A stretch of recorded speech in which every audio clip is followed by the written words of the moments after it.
Hi, everyone, and welcome to the Boss Coaching Podcast Season 2.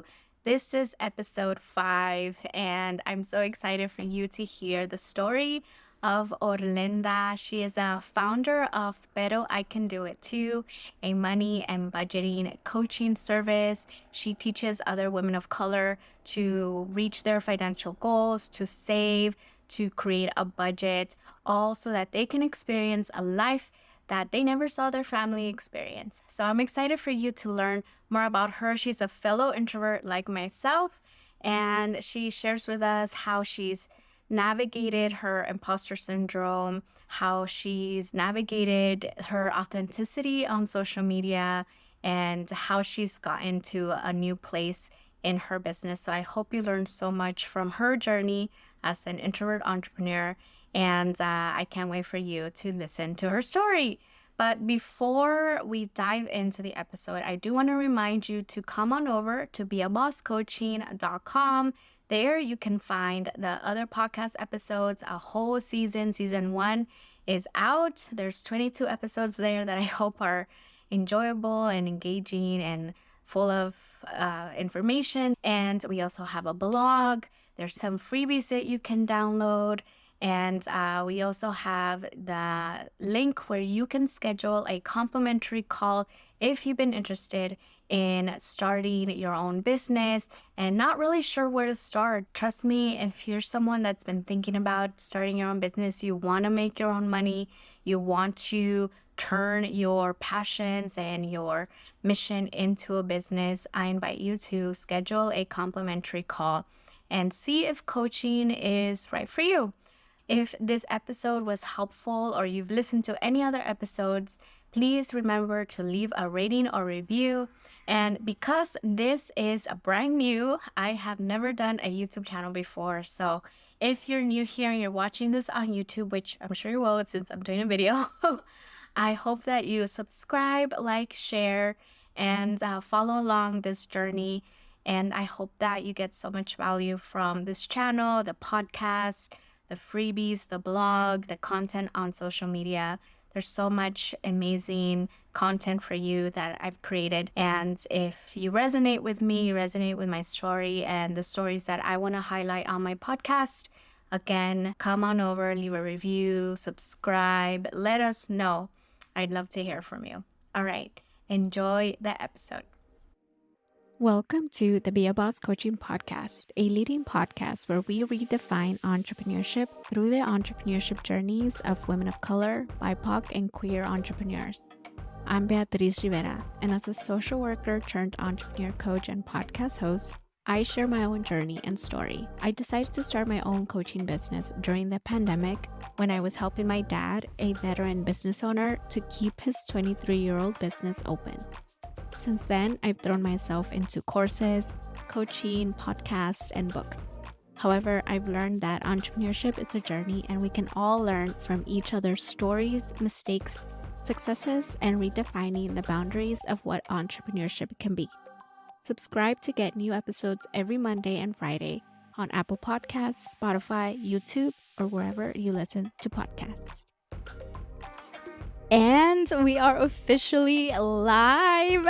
I'm so excited. I am really excited to be bringing to y'all today a very awesome conversation.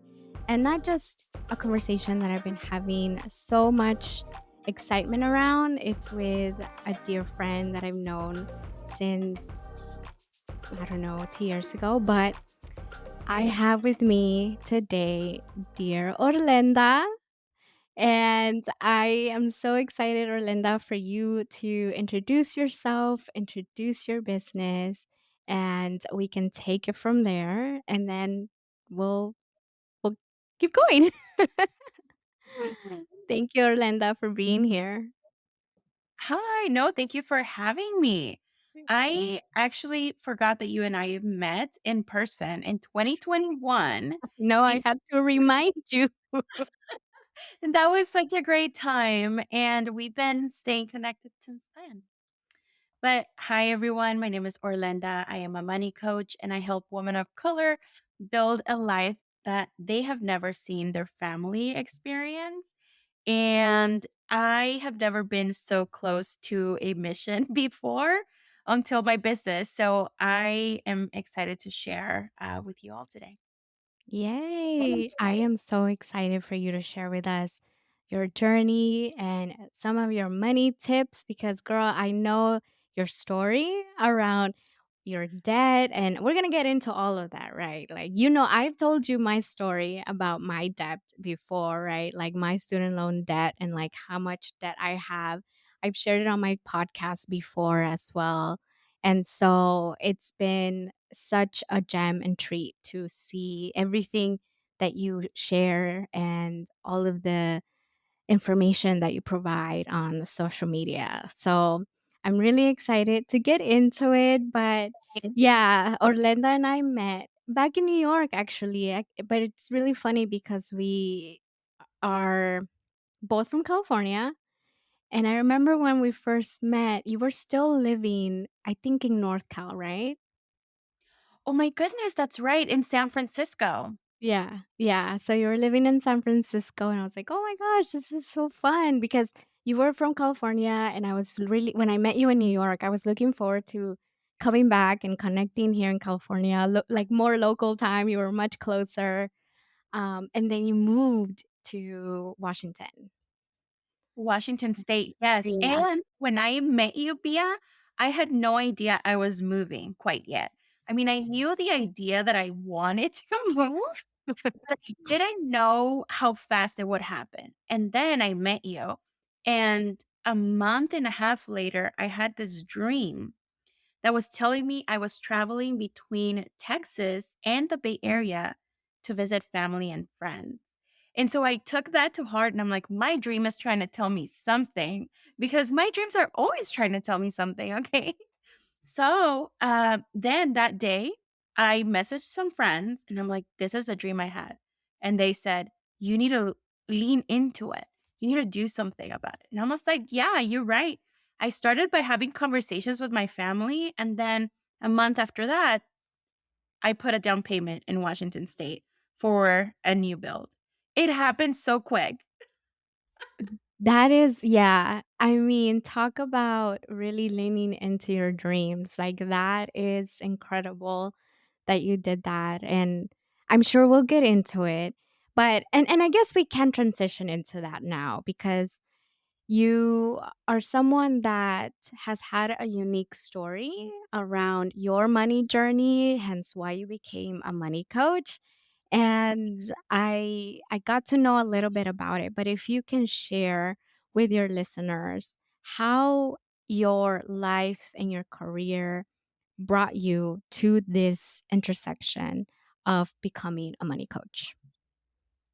Oh, life and career. Yeah, it's so interesting. So, life wise, I came to the US at the age of 10, and I wasn't documented until the age of 21. So, yeah, I remember being in my apartment. I used to live with roommates, and college was just like 3 blocks away from where I used to live. And I paid college with scholarships. That's a whole different like part of my story too. But I remember when that got passed, which is deferred action. Oh my goodness, I am forgetting it. Okay. Deferred action for childhood arrivals. Yes. Oh my Yeah. goodness. Thank you for saving me. I got you, girl. Obama passed that. And so I applied. I was one of the very first people to apply. People were really scared, of course, because you were giving them your address and everything. So nothing happened. And I did get my social security number and I received it.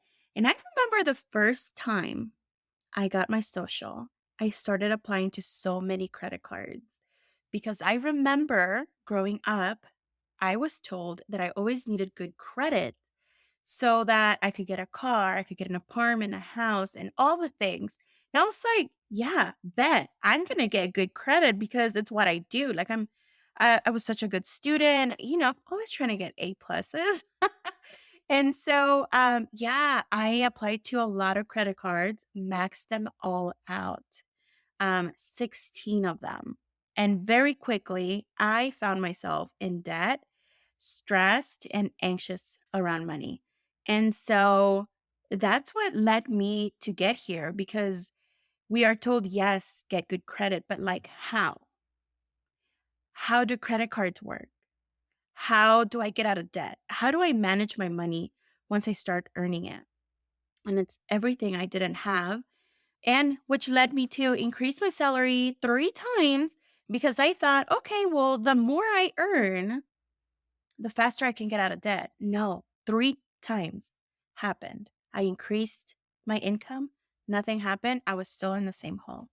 So that is one of the reasons why I started this business. And career wise, I didn't know what I wanted to do. Like when I grew up, I wanted no, I didn't know. I didn't have anybody to tell me how to choose a career, a degree. I was just like going through a book, and I was like, huh, this sounds interesting. Huh, this sounds interesting. And finally chose one. And I remember I once I got my social, I'm like, okay, I need to work. I need to get out of debt and do all of this. I got help from a job agency, and they placed me at a nonprofit to work as an executive assistant. And back then, I wasn't proud of it at all. I'm like, I didn't go to college to be an assistant. I didn't do this. I didn't do that. And I was never proud of it. But the money was more than I have ever seen. And I was like, yes, sign me up. So I got the job, and the mission was aligned with me. But years later, I am so thankful to have worked where I worked and with executives because I learned a lot about how they carried themselves in business and all the back end and admin stuff. And so I think that really helped me to where I am today and make the decisions I have to make. That's amazing. I didn't know all of that. This is why I love talking to you because I learn something new from you every day. I didn't know that you had applied to 16 credit cards. Girl, like that Yeah. thing that is I can't imagine that because I remember for me, I was so afraid to open up a credit card for so long. I didn't open up my very first credit card that I ever opened up. It wasn't even a real credit card. It was one of those, I think it was an Old Navy credit card. I think it was like a retail credit card. And and no, or maybe it was Macy's, but I know those are the only 2 retail credit cards that I have. I still have them open, but I remember those were the 2 that I opened for the first time, and I didn't even know, "Can I use this outside of Macy's or outside of Old Navy?" Right? I didn't know any of that, and then when I was in New York, I had a friend who was getting married in Bali, and I really wanted to go to Bali, and I opened up a credit card to do that, and that was my first credit card, and I was 27 years old, my first credit card. So the fact that you're like, "Yeah, I'm gonna get credit and open up all these credit cards," and I didn't know that that was the case for you. But I love that your story, like your experience around that led to you figuring out how to get out of that and then teaching that to other people because yeah, most people don't know that. They don't know that. No, they don't. And you know what? My mom, this is the part that I don't understand. I need to talk to her about it, but my mom had very good credit. Mhm. And then they lost the house in 2008. Mm, And so she was able to come back from that. It did take 7 years, yeah. but she was very disciplined. But you know what happens is that she didn't share with me what she did, you know? It's Mhm. like she kept the information. I'm like, Yeah. "Mom," and also, like, I didn't know how to have the money conversations, like, at that time, I wasn't thinking, "Wait, does my mom have good credit? Wait, does my mom know?" It's like we didn't talk about it, Bia. Yeah. Crazy to think about it. I'm thinking about it, I'm reflecting on it, and it's like, I cannot believe this. Yeah. Yeah, our parents don't I mean, even if they do know, I just had a similar thought because I was thinking back to the time that I bought my first car, right, on with my own money because I had the very same thought when you were like, "Oh my gosh, this is my first paycheck, look at it." And I don't remember the exact amount, but I do remember the moment that I got my very first biweekly paycheck, and it was at my first office job. Because I had other jobs before that, but I worked at a deli and I worked at a library, so my paychecks were $200, $300 every week, you know? And so my very first office job right out of college, I remember getting my first paycheck. It was, maybe almost $900. It was 875, something like that. And I remember looking at the amount and feeling like, "What? I'm fucking rich." You know, like, I am so fucking rich. I've never gotten this much money all at one time before. I was like, "What is going on? This is life. This is adulting. This is work." I Well, love it, you know? yeah, and then we think, like, "Okay, this is a lot," and in that moment, we think it's a lot, and then life Yeah. starts happening, right? And we Mhm. start inflating our lifestyle, and it's like, "Where is my money going?" Yes. Girl, I bought a BMW. Like, It's this okay, I mean, if we're gonna talk I'm not even gonna go into that. But that was one of my that was one of my worst financial decisions I've ever made in my life, and because of this thrill, this, like, I my own money, like, this much, and I can make it in 2 weeks? Like, what? Okay. Like, yeah. so I totally relate to that and how that can quickly snowball into a problem. So, thank you for sharing that. Okay, so I wanna talk a little bit about imposter syndrome because you and I have talked a little bit about this in our own conversations and us when we have conversations and catch up on our businesses and what we're doing, we talk about feeling like an imposter in our own fields, in our own businesses. And so I know that this is not unique to you and I.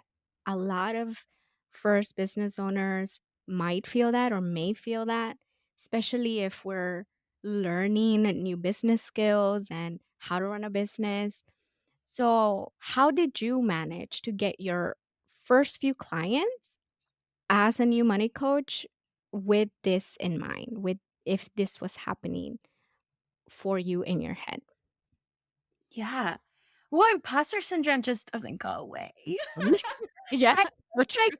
that I get better at it, but, I get better at telling myself that whatever feeling I'm feeling is temporary and it's not true.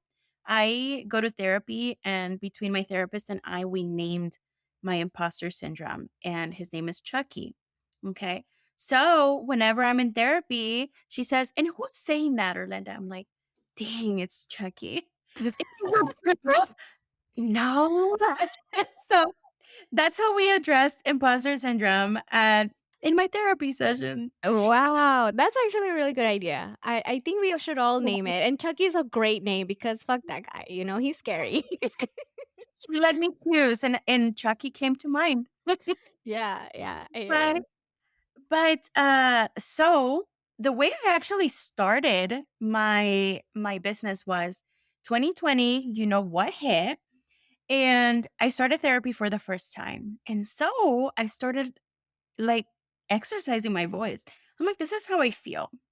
And they were just normalizing my feelings, and I was like, "Oh, there's, like, nothing wrong with me. It's just, like, we have these feelings." I'm like, "Oh, okay." And then, in 20 yeah, December 2020, I decided I was sick of being home, and I was turning to be a little bit more lively. Like, I wanted some music, I wanted to dance, but we couldn't go anywhere. So I hired a someone online to teach us how to dance bachata. And I grew up and I was told I couldn't dance growing up. And so I didn't grow up dancing. But for some reason, I was being called to dance in December 2020, hired somebody, chose bachata, uh, and then I surprised myself. Like, I knew how to move, I knew how to dance, I was following the routine so well, and at that moment, it just hit me. I was like, "Oh, everything I was told is just not true. Like, I can dance."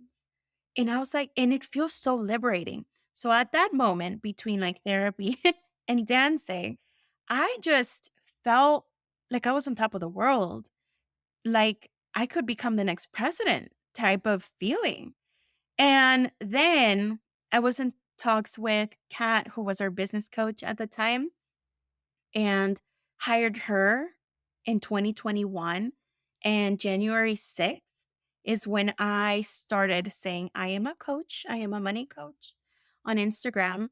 And from there, about a month later, I got my first client. And I was like, is this real? Are they going to show up? And it was like, yeah, it just I couldn't believe it from there. So that's how I kind of have managed imposter syndrome, and it led me to my first client. Yeah. What Yeah. would you say was the particular activity that you felt was the thing that helped you land that first client? Mm. I think I have been talking about my journey a lot. And the way I talk about money, I make people feel safe to talk about money. I talk about my struggles as well. So people know that it's like I go through them too, I have gone through them too. I think that that led me to my first client because one, they can see that I've gone through it and that they are not alone. And also, I was just in service at that time and I continue to be in service. And I just want to help people. And that is the energy that has allowed me to continue to show up because whenever Chucky wants to tell me that, you look silly or you don't know what you're talking about online, what I tell myself every single time is my people need me. Mm, Yes, there's a lot of people out there, but I talk about money in different ways and my people need me. And mm. so that helps me show up online and help women of color manage their money better, get out of debt, feel less stressed and less anxious and all the things. But that's truly what gets me because I can Yeah. get a lot. Yeah. I thank you for saying that. I think sometimes I've talked to you about this where we I feel this paralyzation, I guess, if you wanna call it. Like, I feel this paralyzation of like, "Oh my gosh," especially in the very beginning, "Why do I even sound like that? Who would even listen to me? Like, why does my voice sound like that? Why do I look that like that?" You know, like, "I look like I'm 18, no one's gonna take me seriously." Like, those are, like, some of the thoughts that I had for myself. And getting past that and into, "But no, people really need this information. Like, this is really important." Like, Yeah. getting past that is difficult and it's possible. It Uh, is. No, yeah. I hear it, Bia. I mean, I the person you see online, so I say that I'm an introvert, and I am, Mhm. and then people see me online, and I'm like, "Okay, those are snippets, though." So I'm like, Yeah. "'Cause I have to, I'm not gonna come from the couch and tell you Yeah. right?" But I still struggle with showing up as authentic as possible because one side of me that I don't show online is I have a husband who is a gamer, and I recently became a gamer. Oh, Uh, girl, we need to play. yes, we do. And during the pandemic, I started playing Animal Crossing. I started an Instagram page because I wanted community. I Yeah. built that community to 1,000 followers, and I was like, "Wait a second, something is happening here, and I need to do something with it." My thing is always like, I wanna help people. Yeah. It That's how I switched, and I was like, "If I did that with gaming, I can do that here." But the reason why I was saying that is because I commented on someone who started following me in one of their photos, and she was wearing this jacket that had Kirby on it. Yeah. And I messaged her and I said, "Oh my God, are you a Kirby fan? Because I am." And she's like, "Yeah." And so she just started like talking to me and I started talking to her and she became my client this week.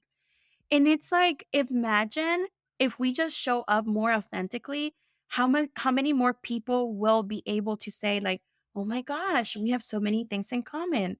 So that's Yeah. a word for me. So I can hear this later. It's like, be more authentic, Orlenda. Yes, I love it. I mean, when you hear this back, you'll be like, "Yeah, that's right, B." Like, I love that. No, that's so good. I feel like it takes some time. I know I take time trying to get myself into that mindset of I wanna just be me and show up as someone who just wants to help, right? And then it like I said, it goes back to managing and navigating those feelings of like, this is a business. Like, I want to show up professional and I want to make sure people know that what I'm talking about. People know that I'm serious about this. This is not just some hobby. No, I know my shit. And I love playing video games and I fucking love like trash TV and Yeah. eating ranch. Like, and like, messing around with my dog in the middle of the day when, like, I don't know where to focus. You Yeah, Yeah, yeah. exactly. And I didn't know that you played video games either. So we'll have to connect. We have to. Real quick, what Yeah. if any, are you playing any video games right now? Like, what are you playing? Okay. Animal Crossing, I always go back to. It's safe to let go. Disney Dreamlight, I have to get into. I bought it. Yeah. And then RuneScape, which is on the computer actually. And it's like kind of an old game, PC game. Ooh. And with friends, Mario Kart and Mario Party. Ooh, that's fun. Those are always fun. I need to get those, Mario Kart and Mario Party because 'cause Yes. I'd love to play. Yeah, I'm playing I just started so Sean is also a big gamer, and he randomly bought, this the game, I keep calling it Harry Potter game, but it's not called Harry Potter. It's the Hogwarts, Yeah. Legacy game. Yeah. I am obsessed. I'm obsessed. That's all I wanna do every single day for hours. Like, after this, I might do that. No, not even because I have another meeting at 5. But every single day, Single like, game. even yesterday, I was playing it till 10 PM, and then I went to bed. But, yeah, so that's cool. We need to catch up on gaming for sure. Yes, because that's on my list. Yes. Alright. So, one thing you mentioned is trial and error is a huge aspect of your entrepreneurship journey. And I'm just curious, how do you deal with the error part of it? Right? Like, I feel like taking risks and when things might go wrong it's so scary.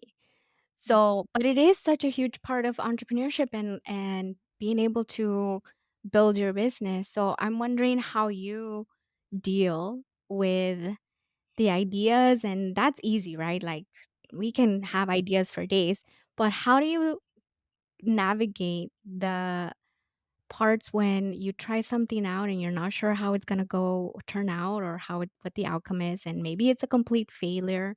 How do you deal with that? Yeah. Well, I think 2 things help me. I'm an eldest daughter, so for the longest time, I always try to be perfect on everything I did Mm. and try to have some people be proud of me, and then whatever I did wasn't enough. And so, that's, like, one part. And then secondly is I get in my head a lot, and I don't move the needle. I don't Mhm. start. But ever since I started my business, can we use F-bombs here or Yeah, go all I out, drop them. okay, great. I was like, "Fuck this, man."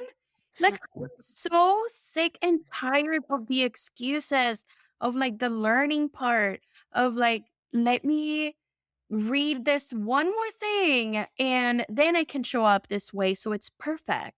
Mhm, So, I just got sick and tired of it, of all the excuses I was making, and I'm like, "You know what? Fuck this, and if it doesn't work, then we'll try again, and if mhm, that approach didn't work, then we're gonna try again." What really keeps me going is I know, like, the end goal where I wanna get, and then I just keep, like, trial and error on all the things. I mean, I do have a bit business coaches, right? So, that helps a lot and, mm, guide me in the right direction, yeah, but there are things that I have to make, choices on. And yeah, if they don't do good, then we just move on to the next thing. And now I know that it didn't work and I won't do it again. But I mhm, think I just got sick and tired of waiting until I was quote unquote ready, mhm, and the excuses. And I just like launched myself. I'm like, okay, we just gotta go now. I don't yeah, want to I don't want to wake up when I'm 40 and I'm 50 and just wished I started earlier, you know? mhm, yeah, so good. I you don't even have anything to add to that, like, everything that you said, it's exactly how I've been feeling too, like, "Ugh, fuck everything, let's just try this," you know? Worst And that can happen, you know? yeah, yeah, Which and yeah, sometimes I took like, I will say, I think one thing is that sometimes it does take a little bit of time to get there, right? To get to that, like, "Fuck this place." oh, yeah. It takes time, but like you said, you mentioned a coach, you mentioned working with coaches. I think that definitely helps to work through that, to work through those, like, ugh, like, this is scary, the error part of it, but the more you do it, the more you kind of just keep going, and even if you're making moves, they're not panning out the way that you want them to pan out, for example. Like, let's say, like, the other day, it was my first webinar. I was like, "Fuck," like, I'm so fucking scared. I had my first webinar in 2 years that I've started this business. I should have done this 2 years ago. Besides my co-host, one person showed up and who's a really good friend, and I'm like, "Okay, I did it. Now I can move on," you know? Like, the next one should be better, the next one I can learn from it.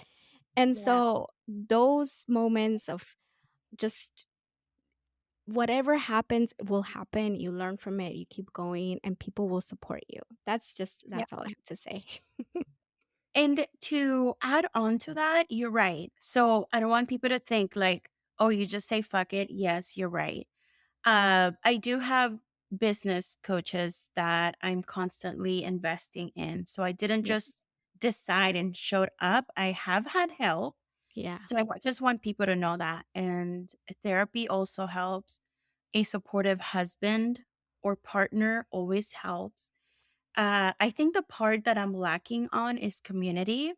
Mm, And so my next investments in coaches will be that they have a community that I can be part of because, for example, you and I have been connecting and those conversations have been so helpful to for us to continue in our businesses and get out of our heads. And it just feels lonely, but just to know that, okay, I'm not the only one going through this.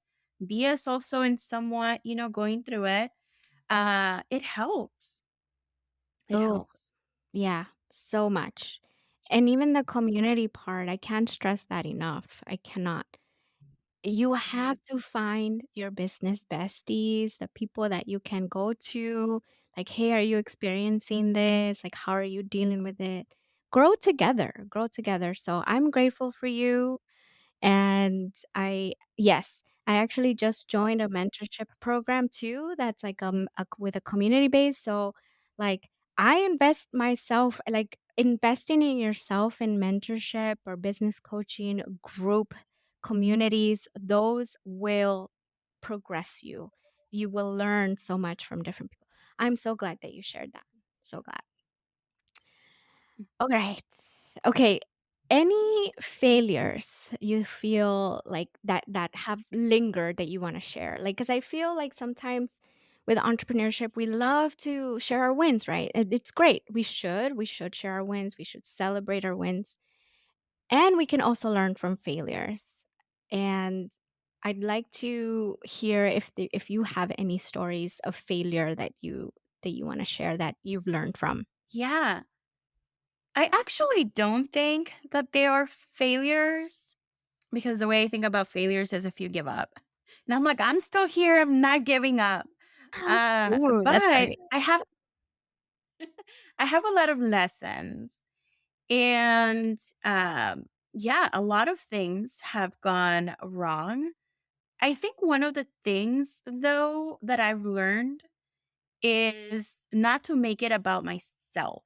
Oh, like for example, uh something I thought of was about 2 years ago, I think, around the same time as you, I also did workshops. And just being visible and being in front of people, I didn't feel comfortable. I was super nervous and I didn't want to do them. For some reason, what didn't help my cause was I either didn't share the correct link.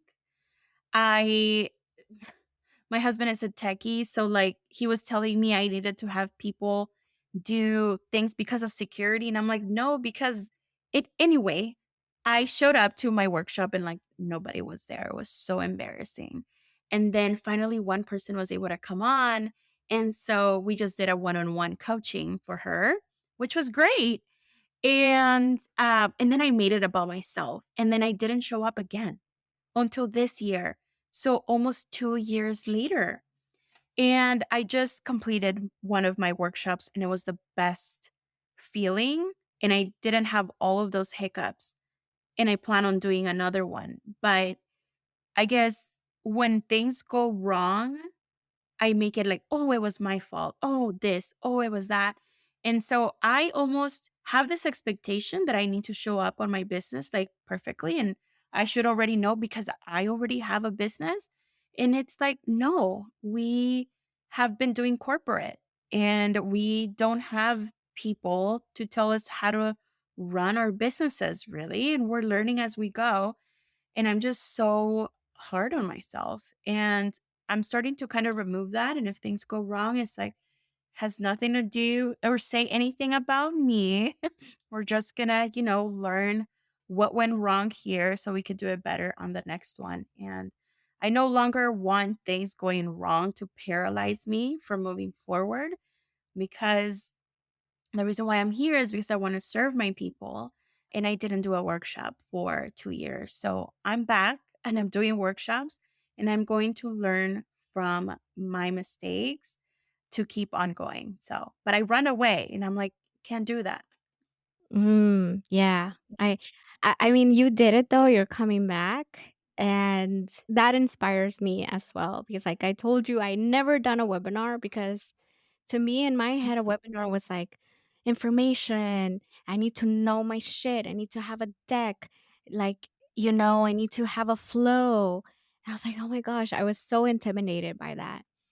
And so I ended up calling it a not webinar because like it was yeah, but I mean, it's so I still want to do another one like, because I've learned from this one, but I wanna be there for the next one. So the next one you have, please let me know, and if you need help, I'd love to be your, like, back behind the scenes, like, person that can help you with things. If you need me, I can do that. I'll be there for That you. is so that What is happened? so kind. Thank Oh, yes, of course. You know I got you, girl. Okay, so before we shift gears a little bit, you mentioned therapy, and I know you've talked a little bit about trial and error and investing in coaching for yourself, right? As things that have helped you in your journey as an entrepreneur. You mentioned therapy is part of your journey and trial and error and also the coaching part, right? Like you've invested in coaching different coaches for yourself. Can you talk about what entrepreneurship means to you? And maybe you can just talk about therapy in general because I feel like we Yeah. talked about trial and error. But how has investing in therapy and things like that helped you figure out how you see yourself as an entrepreneur or like what that even means to you? I think the reason why I wanted to start my business was freedom, because I didn't want to rely on a 9 to 5 to dictate when I was getting time off, how much I could get paid, or waiting for a raise for someone to see my value. I think that going to therapy really helped me find my voice and start to heal my wounds of either prior jobs that I had or things that I was told growing up and that were limiting me from earning more. And the way that that shows up in my coaching is I inspire, I empower women to also go and either start something for themselves or advocate for themselves too. Because it's totally fine if they do a 9 to 5, but if they wanted a business. Um, One of the things though, so since I started my business 3 years ago, I was just laid off this month. And my reaction to that was, I am so fucking excited. And I did a mini vlog that I can't wait to post it. But it's just, I'm so thankful for Orlenda 3 years ago being scared, but doing it anyway and showing up online and building a business, because now that I'm laid off, I didn't feel scared. Like I have something to fall back on and I have my business that's going to pick me up and we're going to go in full time and full swing. And I can no longer play small. I can no longer hide, right? So be invisible, serving more, and all of those things. I'm like so thankful that I started 3 years ago. Yeah. First of all, thank you for sharing that, your story around that is so hard and one, I'm sorry that that happened, the layoff. There's no that is always difficult regardless, right? Like where you are in life. It's always hard to go through and thank you for being vulnerable and sharing that with us. And you did start this 3 years ago and now you have this community like you've built a platform, you've built something. I think that that really illustrates why I love business, why I love when people start their businesses because we can feel secure and safe and cozy in a job. But at the end of the day, you really don't know what could happen. You do really do have no idea, absolutely no idea what could happen. And I feel like with entrepreneurship and starting your business, yes, it's fucking hard. It is it's tough, like, to go out there, try to sell something, build community, tell people you're X, Y, and Z coach or whatever type of business owner you are. But that work, oh my god, like, you're right, it builds you into someone that if something were to happen tomorrow, like, you can go out there and, like, Yeah. live your life. Exactly. And I think the part that We're so loyal, you know? I don't know what it is about us, but we're very loyal to our jobs and we expect the same from them, from our 9 to Mhm. 5. That's just never going to happen. And I think that the hard part for me was hearing the news was I was excited, but then 3 days later, I did cry. And I think the part was that I was there, I believed in the mission. I moved from another org to them, and then I was laid off 8 months later. If I would have known that, I probably wouldn't have, jumped ships then, but, like, you never know, and they're never going to be loyal to you or see the value because at the end of the day, it's a business, and it they're gonna care about them, not, the employees, so that's kinda the hard part. Yeah, so, so true. But I'm rooting for you. So I'm gonna share everything. Like that's the best thing about connecting and really collaborating and making those relationships with other business owners. Like you can rely on them. You can be like, hey, like this is what happened, and you rely, and your community will hold you. So don't worry, girl. I got you. And no, thank you, and I think the universe is just trying to tell me it's time to pivot. And I'm like, "Universe, you could have sent me a sign," but Yeah. you didn't, Like, come on, and bitch, get it together. right? Get it together, yeah. I think I was too comfortable, and I went as soon as I heard the news, went a full speed in my business and signed 4 clients in 1 week. So, That's amazing. I can't believe it, and I keep asking myself, "What is life? What is happening right now?" But I think I was just too scared. I was too safe in my 9 to 5. Mhm. And now that safety's taken away and I'm fully serving my Mm, community. And things amen. are gonna look different on my end. And thanks, universe. Yeah, you could have given us a sign, but, whatever. I guess you did your job in the end. It did, Awesome. yeah. All right. Well, let me shift gears to your money coaching. So, can you tell me why you work with women of color, and what do you see in your work as a money coach as the biggest financial challenge for women of color? Yeah. Part of my story that I don't share much, is really sad, was I grew up in a very toxic household. And so financial abuse is a thing. And my mom couldn't, leave. And so if she had the tools and the finances in order, she could have fled to safety faster. So, like, that is one part of my story that I rarely share, but it is very close to my heart. The other part is women are already underpaid.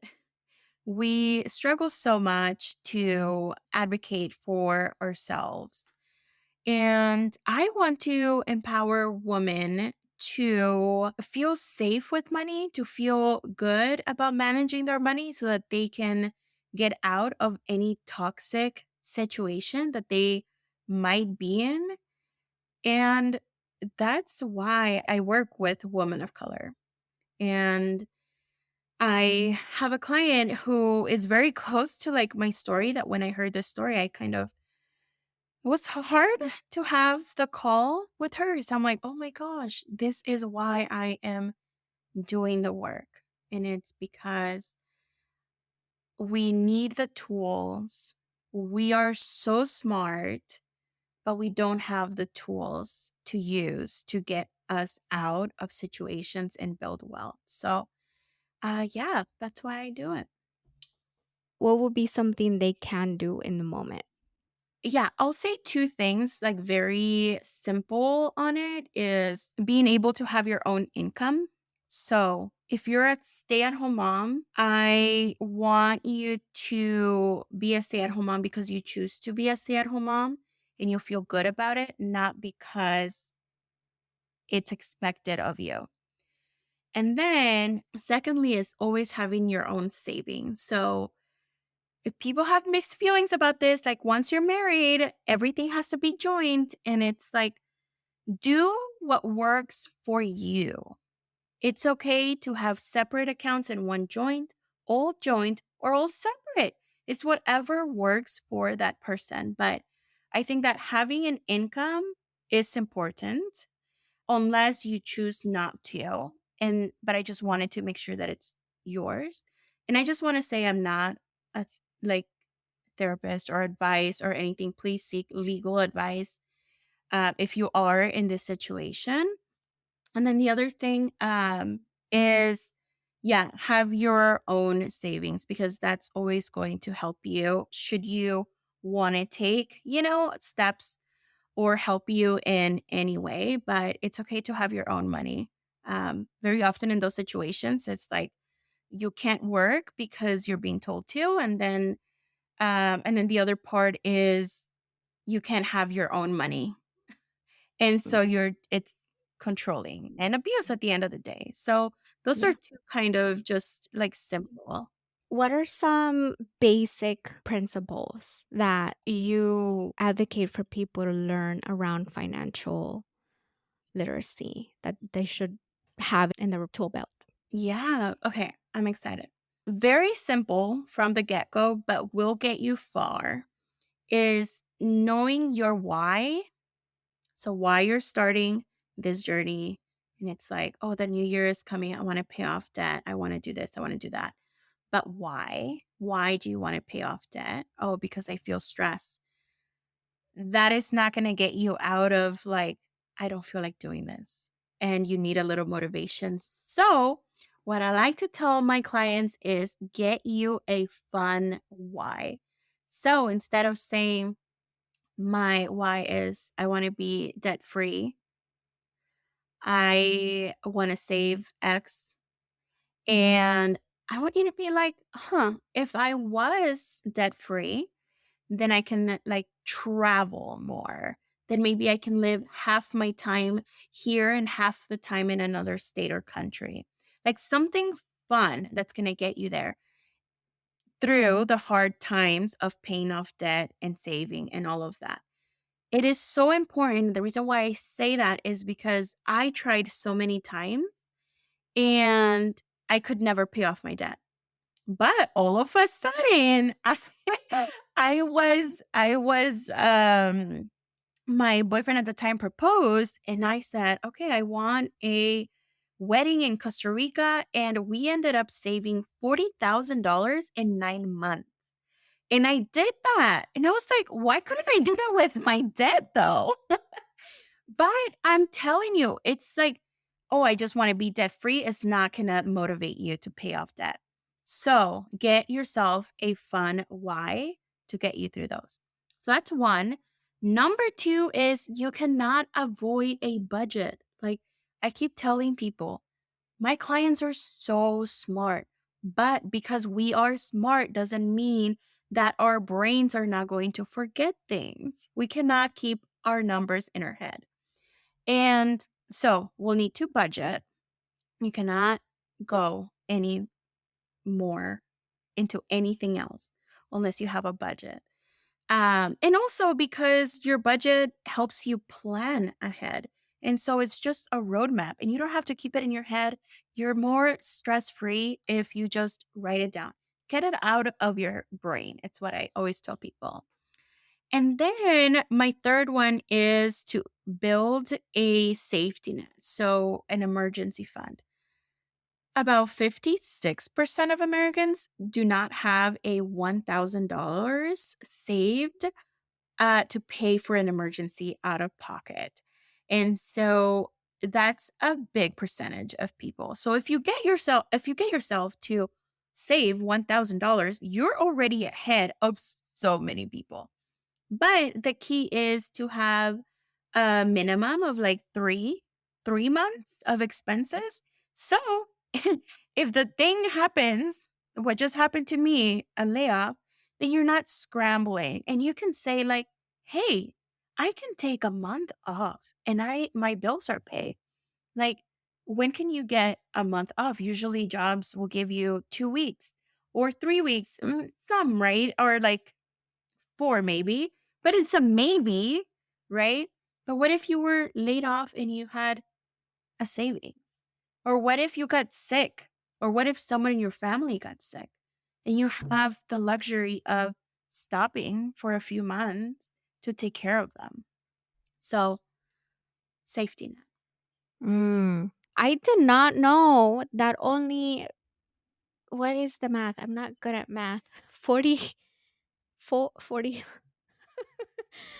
44% of Americans have more than $1,000 as savings No, numbers, but but that's what I tell people every time. I think when people think about personal finance or money coaches or a budget, it's like, I'm not good with money. Listen, I mean, mm, with numbers or with mhm, math. mhm. Listen, I am not good with math either. But if Yes. you have a phone, there's a calculator. Or Mhm. if you just buy a calculator, Yeah, it's yeah, fine. Like, you don't need to know math to be able to get ahead with money. So just yeah, FYI, people. yeah. No, and that's crazy. 56% of Americans Really? don't have over $1,000. Yeah. So get your financial Yeah. things in order. And that's I love all of that. We just don't talk about it. That's why we don't know.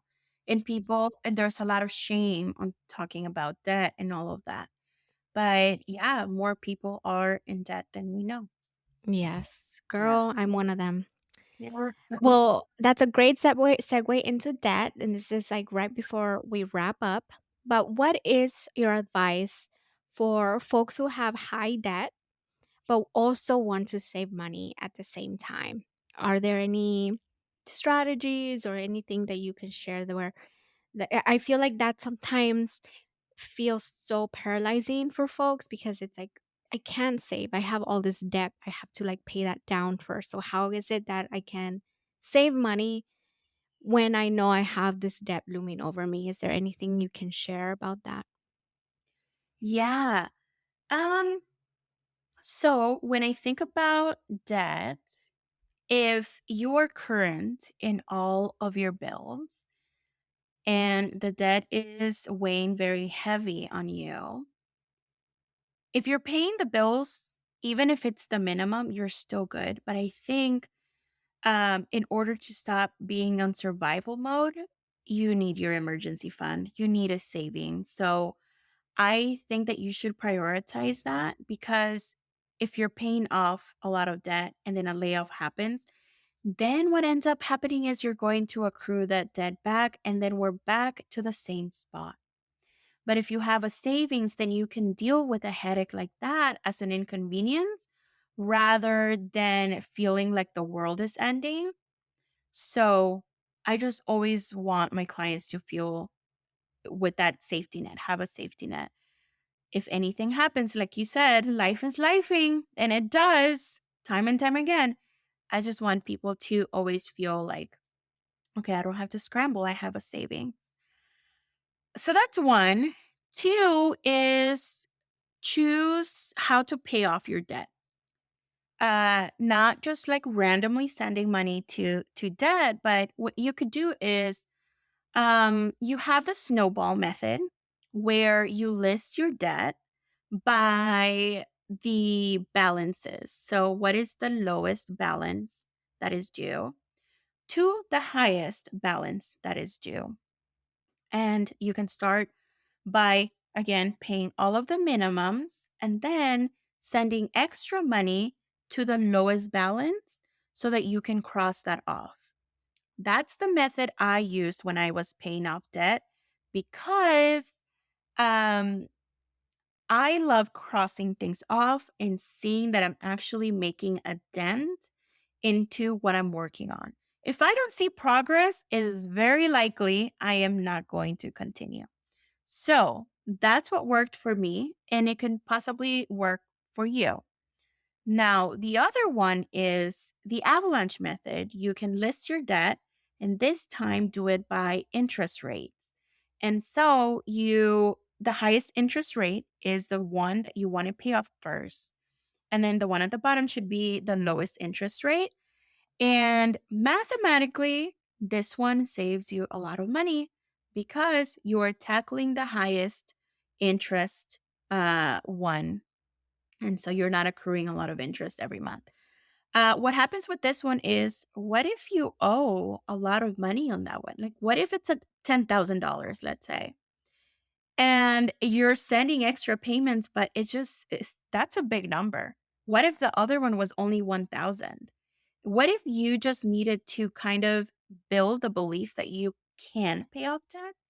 And so I think when you choose your method on how to pay debt, choose it based on what your habits are and how disciplined you are. And that way you're going to get ahead with debt. But if you need to cross things off, if you need to see progress, I would say snowball versus the other one. I know sometimes we want to save money, but in this case, if you're going to give up, then we're stuck in the same cycle again. So those are two methods. And then I know I can talk a lot. Okay, last one.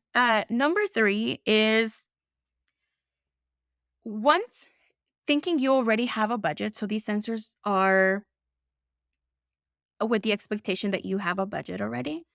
You can always go back to your budget and cut costs, right? Oh, maybe I shouldn't spend on this membership. Maybe I shouldn't spend on this. There's only so much you can cut down, but you can always increase your income. And that's where you have the most leverage, the most money that you can make. So I always tell people if you have more money, you can reach your money goals faster. So that can look like negotiating your income in your 9 to 5 or moving jobs so that you have a higher salary. You can bring that higher salary to your job that you have, see if they can match it, or starting a business or a side hustle. There's a lot of skills that we have that we can always monetize, but always earning more will definitely get you results faster for sure. Awesome. Thank you so much, Orlenda. That was so good. Thank you for sharing all of those Yeah. nuggets of wisdom, and especially around financial literacy and coaching and money coaching, because it is something that a lot of us would like to reach one day. Like, I know for sure I'm definitely going to think about my why more deeply around my financial debt, because I do have a lot of student loan debt. And my goal, I obviously wanna pay it off, but I wanna pay it off just so that I can see 0 balance, so that I my net worth is more than negative. My net worth is negative, okay? Like, Yeah. so, um, and I wanna be able to, one day purchase a home as well, or, you know, but thank you for sharing all of that. Of Before course. we wrap, where can people find you? How can people get in touch with you if they want to work with you? What is the best way? Yeah, you can always find me on Instagram and TikTok at Pero I Can Do It Too. And I think you'll have it in the bio as well, right? And my website is peroicandoit2.com. There's many blogs there, posts. So if you're trying to start your journey and you want just a hub of information, my blog is the place where you can click so many posts and start taking action in the new year. And please leave me a comment or message me an email on your progress. I would love to know that. Awesome. Also, Thank you so much, Orlenda. I will be sharing all of that in the show notes. So if you're curious and you'd like to learn more about money coaching or Lenda, come on over to the show notes and you'll see all of her links. Make sure to follow her. And if you have any questions I know I will have some posts on social media and come on over to the post and comment and or send a message over to Orlenda via Instagram. Um, and I think you shared your email, right? No, I didn't. My email is Orlenda Isabella double L at gmail.com.